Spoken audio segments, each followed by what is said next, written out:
Kantor Imigrasi Kelas 2 TPI Sambas adalah unit pelaksana teknis di bidang keimigrasian yang sesuai dengan hukum dan perundangan yang berlaku, dan dapat memenuhi kebutuhan masyarakat Kabupaten Sambas, pada khususnya serta melaksanakan pengawasan dan penindakan di bidang keimigrasian.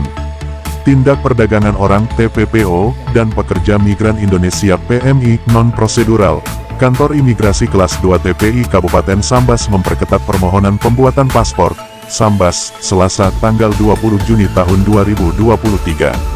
Kepala Seksi Lalu Lintas dan Izin Tinggal Keimigrasian Kantor Imigrasi Kelas 2 TPI Sambas, Abdullah menjelaskan, dari bulan Januari SD Juni tahun 2023, Kantor Imigrasi Kabupaten Sambas mengeluarkan 9.000 paspor, dan menolak kurang lebih 300 pemohon paspor, rata-rata keberangkatan mereka menuju negara Malaysia. Terkait maraknya TPPO, Imigrasi Kabupaten Sambas memperketat untuk penerbitan dokumen paspor serta memberikan edukasi kepada masyarakat bahwa paspor itu hanya sekedar dokumen perjalanan. Apabila ingin bekerja, ikutilah aturan-aturan negara Republik Indonesia, katanya. Berikut disampaikan Abdullah. Aturan-aturan dari negara tujuan serta apabila ingin bekerja, ikutilah aturan dari negara Republik Indonesia. Seperti harus melalui PJDKI, mendapatkan rekomendasi dari Dinas Tenaga Kerja dan BP2MI. Kita juga berharap kepada masyarakat untuk membantu para pemerintahan dalam pencegahan TPPO, yaitu dengan melibatkan para kepala desa, para dusun, serta mewajibkan para orang tua apabila anaknya akan melakukan pengajuan permohonan paspor, juga diharapkan untuk hadir agar dapat kita berikan suatu pemahaman bahwa paspor itu hanya sekedar dokumen perjalanan, bukan dokumen untuk melakukan pekerjaan di luar negeri. Bang, sudah sejauh mana koordinasi imigrasi Kabupaten Sambas ini dengan Satgas TPPO? Ya, selama ini kita sudah melakukan 3 kali rapat pertemuan dengan Satgas TPPO. Kita juga mencari titik permasalahan sebenarnya adanya di mana, serta bagaimana solusi yang harus kita ambil agar permasalahan TPPO ini dapat terselesaikan secara tuntas, tidak menyisakan masalah-masalah di kemudian hari. Kita juga mengadakan suatu aplikasi yang memudahkan masyarakat agar pengurusan paspor dapat diurus secara mandiri, tidak melalui orang lain.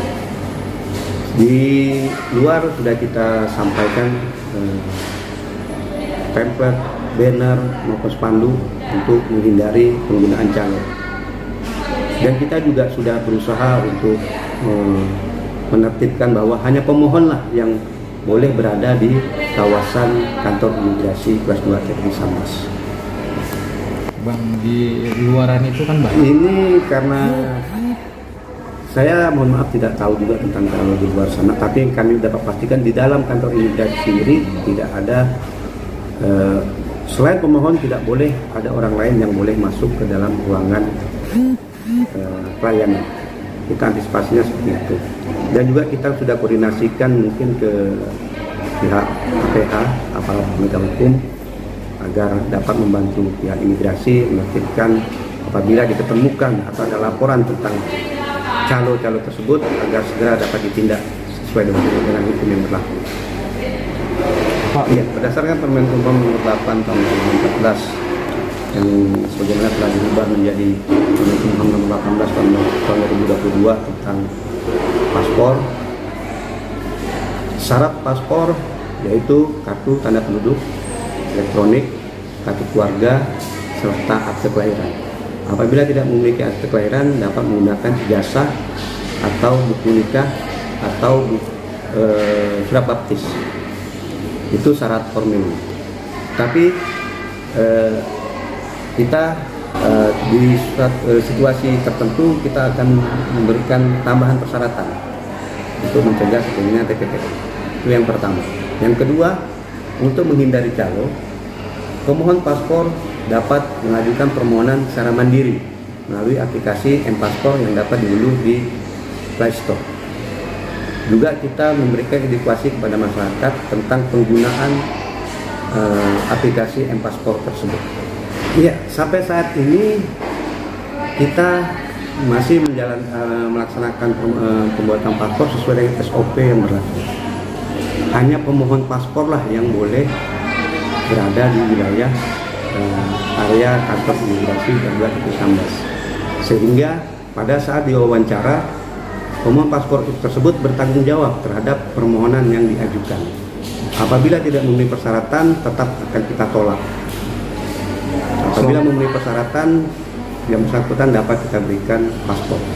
Selama banyak pemohon nih Pak ya, apakah ada beberapa kendala ataukah apakah ada beberapa yang perhitungannya dari 2023 sampai saat ini yang ditolak gitu Pak? Ada beberapa pemohon yang ditolak Pak? Iya, untuk tahun ini saja kita sudah menolak kurang lebih hampir